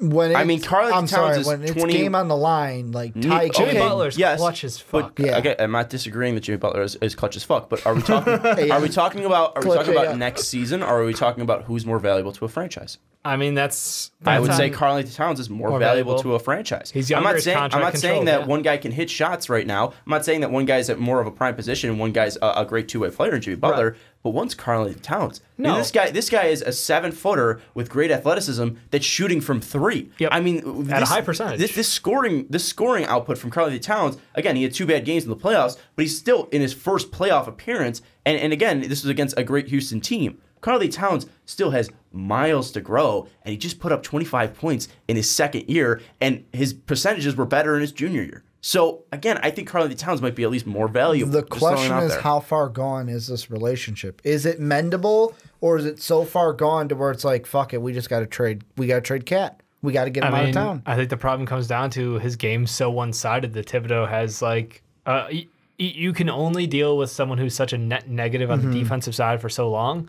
Yes, especially when you're Thibodeau. You can ignore it for part, but yeah, Thibodeau side, I can see where he's coming from, and I can see the lack of growth in year 2 under Thibodeau from him, where it just comes to the point where he's like, look, I'm going with Jimmy. He's the guy who got us here. Yep. He's the guy we're going to play through. He's a better ball handler, and he is a dynamic playmaker. Two-way player. I got this. All right, I got this. We all brought up great points, and I think my trade will help fix it. Right. Again, I'm not saying this is going to be something that's going to happen. Yeah, but I just will throw this out there. We've heard Anthony Davis's names in trade rumors before, correct? What's the one team that's been valuing Anthony Davis? Boston. Huh. Weird. What's Boston's problem right now that we see them facing? I mean, I don't see any problems. They're rolling. What's one problem we see them possibly facing next year? Warriors. Kevin Durant. Where are all these wings going to play? Jaylen Brown, so many wings. Jason Tatum, so many wings. Gordon Hayward. Where are these guys going to play? Are they all going to be able to play and get playing time? They play 1 through 4, baby. Now, Tom Thibodeau loves defensive players, right? Yeah. So, Jaylen Brown goes to the Minnesota Timberwolves. Karl-Anthony Towns goes to the Boston Celtics. And these fans from the Celtics are going to murder you. And Minnesota gets the Sacramento Kings pick in 2019. Jesus Christ. And then also, the Celtics have the Memphis pick in 2019. We just talked about Memphis being a dumpster fire. So Memphis will either get Memphis pick if it's 9 or later in 2019. You get it if it's number 7 or later in 2020, or you get the Memphis pick unregarded in 2021. So you get 2 first-round picks, Jaylen Brown for Karl-Anthony Towns, and you look at this Boston team. What's Karl-Anthony Towns' biggest deficiency? Defense. What has Brad Stevens done so well? He's made holes in the defense. Young kids look great defensively, and he's covered up holes in young players. Yeah. So, what if I told you, and this is now starting to sound like an ESPN 30 for 30. Yep. What if I told you? Kyrie Irving comes back, plays point guard. At the 2, weirdly enough, you have Jason Tatum play. Or, let's put Gordon Hayward there. Hayward, yeah. Kyrie Irving plays the 1. Gordon Hayward plays the 2. Jason Tatum plays the 3. Karl-Anthony Towns plays the 4, and at the 5 you have Al Horford, who can move that ball around the offense. I mean, Cat would sign off on a deal like that in about a second, maybe a second and a half. Where are the problems in the trade? The problem is that the Timberwolves getting Jaylen Brown doesn't make them a better team. But it also gets you a player that's still young. It gets you a player that showed a ton of promise. Jaylen Brown's been a great player so far. Is not there. What do you mean? Between Jimmy, Jaylen, and Wiggins. But that gives you the option now to trade Wiggins if Wiggins is unhappy. For what? And you bring in another big, or you bring in a guy that can stretch the floor. Let's go try to chase another Cat. But Cat's not happy there, and you get a guy that's at least going to fit. Again, I understand that. Again, it's a lot to do. You're trading for Jaylen Brown to be a Wiggins replacement, so you can trade Wiggins to find a Cat replacement. Do you see what you're doing here? The Cat that you have doesn't want to play. The Cat in the bag. Again, I'm not saying. Hey, did I ever say this is going to happen? I said this is an option. Did I ever say this is going to happen? No. Did I ever say this is going to happen? No, I'm just trying I said this is an option. I'm trying. I've still got. Yeah. I'm not saying this is going to happen. I think Karl-Anthony Towns is going to stay. I think Karl-Anthony Towns is going to say, why would you trade Karl-Anthony Towns? He's one of the best bigs and up-and-coming bigs in the league. Yeah, I think it's don't gonna throw on happen. his ass. I'm throwing out something that might be able to happen because at least value-wise, it does work out. Yes, I agree. They're both highly Jaylen Brown, valuable 2 players. first-round picks for Karl-Anthony Towns. I think Boston would say Jaylen Brown and 1 first-round pick for Cat. But that's sort of because Jaylen Brown's been balling out since he. But if you're Boston, you fix your wing problem, you get Karl-Anthony Towns. And what now you wing have problem? Their wing problem is they have too many good wings. Exactly. So then you They can fill roll out with your three wings. positions at the 5 and the 4 of Karl-Anthony Towns. I mean, And your wing problem still. But the problem your wing is problem's that- fixed. I would rather trade for Anthony Davis than Cat. But 5 Davis times out isn't of going to 5. get traded. They're not trading AD. We don't know. AD, they're a playoff team. AD's their guy. They just signed AD. AD's locked up. Why are they moving AD? They don't need to move AD. It's the freaking Pelicans, man. What does that mean? Does it have to make sense? Yes, the Pelicans have been a fairly decent run franchise for the past 2 years. They got DeMarcus Cousins. If they bring back Boogie Cousins, there you go. If they can bring him back, then yeah. That's a team that's probably 5th seed in the Western Conference next year. So I agree. I think that But Karl-Anthony Towns on this Boston team, you can take out the Warriors like that. Can you not? I don't Kyrie think- Irving, Gordon Hayward, Jason Tatum, Karl-Anthony I'm Towns, sorry, and Al Horford. I gotta see that before I believe it. Like, I'm not the Warriors and LeBron. Like I said in our East Conference preview, I picked Cavs in 7 because you don't pick against LeBron. I'll throw out a funny one for you. All right, here Then we I'm go. bringing We're bringing Caleb back to Minnesota. Oh. Caleb and Larry Nance for Taj Gibson, Karl-Anthony Towns in the 8th pick. Goes to Minnesota. And their future something. Future J.R. Smith. I don't know. Jesus. But there's one funny for you. I mean, I think that there's not going to be a deal going out because there's no value for Karl-Anthony Towns. Yeah, you can't. You can't value Karl-Anthony Towns. Even if he's going to get a max contract, a player like that deserves a max contract. It's like trying to trade Anthony Davis. It's like trying to trade You will never DeMarcus get equal Cousins. value. DeMarcus Cousins. Except for Paul George, which apparently worked out. Yeah, that trade doesn't look terrible that DeMarcus Cousins won now, but when it first happened, we were saying Sacramento were idiots because we don't know where to value these great players. So Karl-Anthony Towns, what? No, I'm remembering back to the Boogie trade, and I was like, I don't know. I thought we were pretty even on that one. No, I trashed that one. 21 minutes on a solo podcast. But no, again, You did do a solo it goes down to we don't know how to value these players because again, Karl-Anthony Towns is 22 years old. If he develops a defensive game, he's better offensively than Joel Embiid. Is he not? Yes. So if he develops a defensive game, how is he not Anthony Davis? How can he not be better than Because Anthony Davis? Davis is a Defensive Player of the Year candidate for the last X years and will be for the next X years. But if Karl-Anthony Towns is better offensively, again, Karl-Anthony Towns is only 22 years old. Again, if he's able to still develop this offensive game, be a player that shoots 50, 40, and 90 as a big, I as a understand. 7-footer. I understand what he can do offensively. I don't think he ever gets close to league average on But if he defense. goes to Brad Stevens, Boston's department of turning players into defensive gods, how could he not? How could he not? I'm just saying. If Tom Thibodeau couldn't teach this man defense, I know Brad Stevens is a better coach than Tom Thibodeau, but Tom Thibodeau is a coach for just renowned defensive knowledge. But he doesn't know how to coach players. That's the whole argument that we're boiling down to is that he doesn't know how to relate to Karl-Anthony Towns and these young players. That's what we're boiling it down to. Brad Stevens has proven that he can work with young players, that he can work with guys that have at least personality issues. I mean, Isaiah Thomas. Thibodeau should have just gone to Memphis. He should have. Why didn't we think of that earlier? He should have. But I mean, look at the head case that Isaiah Thomas turned out to be after he left Boston. Yeah, He was great in Boston. Look at Jay Crowder. Jay Crowder's a complete head case. Didn't hear a single thing out of him when he was in Boston. Avery Bradley. Marcus Smart is insane. But Marcus Smart also is a great positive for You meant Boston. insane as an insult there, I'm pretty sure, right? Marcus Smart has beat up players when he was beat up fans when he was at Oklahoma State. Marcus Smart was a little bit of a head case back at Oklahoma State. He's shown even in Boston a little bit to be a little bit of a head case, but he's been doing it protecting teammates. He gets in people's heads too. Yeah. Brad Stevens is valued players. Yep. If Boston gets Karl-Anthony Towns, you get. I'm going to say it because I said it even at the start of the season. You get the best big man in the league. I'll say it over Joe, and I'll say it possibly over Anthony Davis. Not right now, but he could develop to possibly the best big in the league. So I got one trade I'll throw out. I'm not saying right now. I'm saying potential. All right. Does Cat not have the potential to be the best player in the league? We'll see. He shoots 60, 40, 90 Let me know, as a big. Let me know what you think of 60, this trade. This is with the He's Clippers. like 55. I finally worked one out that works. So the T-Wolves would get DeAndre Jordan, Pat Bev, and whichever Clipper pick you want. I'll go with the one that's on the bottom. The Clippers would get Jeff Teague, Karl-Anthony Towns, and the T-Wolves pick. So it's like, you know what? We're swapping these players, Jordan and Beverly, for Teague and Towns, and I'll give you one of my top lottery picks, but I get your first round pick. Sean, go ahead and laugh Hell at this. no. What the fuck?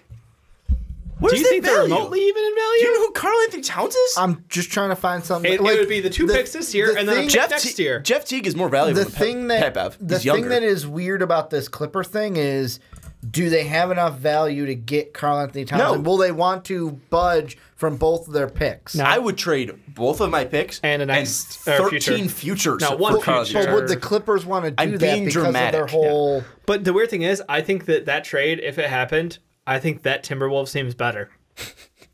Well, because Pepe... I think put Pepev and in. DeAndre But who Jordan wins on that the trade? roster. The- Long term, probably the Clippers. Clippers. Is it But close long term? I don't know. No. We don't know. We Well, it don't know. depends on, is Doc the guy to bring them somewhere, or do they move on from Doc? I mean, Cat is going to be playing second fill, the Doc's son. Yeah. I appreciate the effort, Ricky. I'm not saying I don't. I want to hear, do you think that this Timberwolves team would have a better chance at winning with Pat DeAndre Bev Jordan? and DeAndre Jordan than Cat and Teague? Defensively, they'd be disgusting. I mean, How would they not be? Defensively, they'd be Jimmy disgusting. Butler, Pat Bev, Taj Gibson. Gibson, and Unreal. DeAndre Jordan. Unreal You got defensively. one wing you got to worry about, and Wiggins, and even he is athletic enough to be an average defender. Yeah, you put them on the worst Exactly. 1 through 3. It's incredible. That would just be sick. But I don't think they take down the Warriors. I don't think they take down Golden State. You had Karl-Anthony Towns to Boston. That team's winning the NBA championship for the next 13 years. You say I don't agree with that, but okay. Real quick, I'm just gonna throw this out there. Karl-Anthony Towns' line this year, 54, 42, and 85, is better than any shooting line that Anthony Davis has ever had in his career. Yeah. And also, Karl-Anthony Towns has played 82 games in every single year. How many 50-20 games does he have? I don't know. How many does probably Anthony Davis is the have? 56. Like, Again, Anthony Davis. I'm not saying Anthony Davis isn't Maybe the like best 1,000, player right but now. At least the best center and best big. Best big because I think Boogie's the best center. Best big in the NBA right now. I'm not disagreeing in that, but also I'm just saying He has potential because he's an offensive genius. God, offensive guy, Like and you could he's teach so a 22-year-old kid. He is defense, so smooth hopefully. for his size; it doesn't make sense. I don't know. Let us know what you think about a Karl-Anthony Towns trade. This camera's going to die in about 3, 2, 1. Imagine if I called it. Anyways, That would've been I knew you weren't What if it's not gonna. even recording? Anyways, that's gonna I wrap see up the this. red dot, so it is. It's gonna end the Karl-Anthony Towns talk. I'd be upset if it wasn't. Ricky, I appreciate the Clippers trade, but I don't think the value outlines I out there. think that the Clippers, not that exact trade, but I think a trade with the Clippers will be most likely because the Clippers did show interest before when they did have Blake. Does it happen though? Yes. I'm going to say, I'm still going with He my still thinks it's gonna 51% that Cat gets traded. 51%. Yeah, Nice right now way to it's hedge your right- bets there, buddy. Yeah. Like I said, I'm on the fence, but I'll lean a little bit to the yes side. David, does it happen? No, What's team most likely? Thibodeau is going to get. He asked which team is more likely. Which Thibodeau, Team Thibodeau. Toronto Thibodeau's. Any team that sounds The most likely, or Rossos, is it just not going to happen? It's just not going to happen at all. I think if a team is most likely, there goes the camera. If a team is most likely, it's going to be Boston. It's not going to happen, though. Karl-Anthony Towns is going to stay in Minnesota. Anyways, that's going to wrap it up. Let us know if you think Karl-Anthony Towns is going to be traded, if this relationship can be repaired. Anyways, that's going to do it here for the Fast Break Podcast. Don't forget to check out patreon.com/mostvaluablepodcast. Also, don't forget to check out mostvaluablepodcast.com. You can check out our shops and get some MVP merch. We're going to have some Patreons next week. Hopefully Jake and hopefully Will as well. A new patron. We were supposed to have him on last month. We're excited to have him on this month. Jesus Christ. Months? This has been Time flies. a rough podcast because we've done, I think, over 6 hours of podcasting In 1 week? Well, we in the had past 2 2 last weeks. week. We had 2 this week. Yeah, so Oh my about 6 God. hours of podcasting, maybe even closing in on 7. 7 hours of podcasting And those drafts in the past were 2 weeks. 2 hours each. They were Yes. a ton of fun. So yeah, there's 4 hours, and then I think we had 2 other hour episodes. So maybe 7-8 hours of podcast. We hope you've been enjoying them. We're glad to be doing them. We're going to get a 1 podcast week next week, hopefully, unless some crazy news happens, like Karl-Anthony Towns going to be traded. But anyways, that should do it. I think I did all the housekeeping. Thank you again for helping us have our best 2 months back-to-back. We're super excited about getting more content as the June 21st date of the NBA draft comes around. But for Dave Oster, for Ricky Widmer, I'm Sean Anderson. We'll see you next time.